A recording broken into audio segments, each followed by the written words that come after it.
Alright, what's up everybody? This is the quadratic functions power focus area. This is objective 1, adding and subtracting polynomials. Alright, so the first thing we want to understand, we are adding and subtracting polynomials, we are simplifying them. And to simplify, we need to combine like terms. Okay? The definition of a like term is a term with the same variable and the same exponent. Alright? So the first thing we want to do though before we ever add or subtract is distribute a negative that is outside a parentheses. Okay? So I'm going to multiply, this negative represents a -1.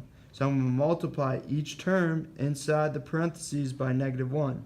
Alright? So I can do that on my calculator. So -1 multiplying 2 is going to give me -2, and I write the same variable with the same exponent next to it. -1 multiply, this is a -1 as well, multiply -1 is going to give me a +1, so I'm going to put +1b. Here again I have a negative outside of parentheses which represents a -1. I'm going to distribute each term inside by that -1.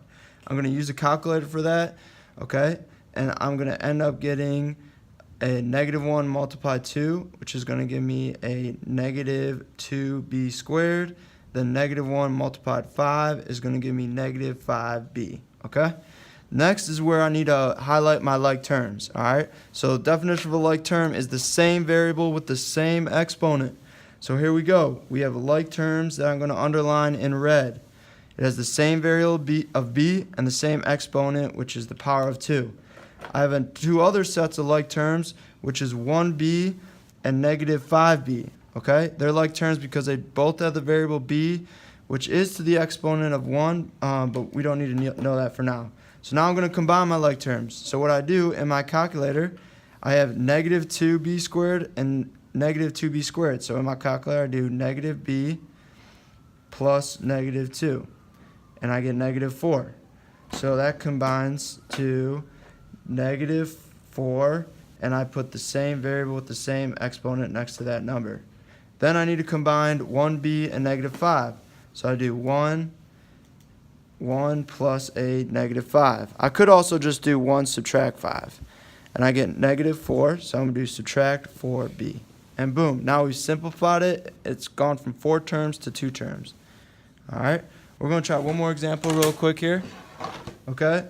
Remember, when we're combining like terms, we first want to make sure there's no negative that needs to be distributed, and we do not need to do that here because there's no parentheses. So now we just need to highlight our like terms.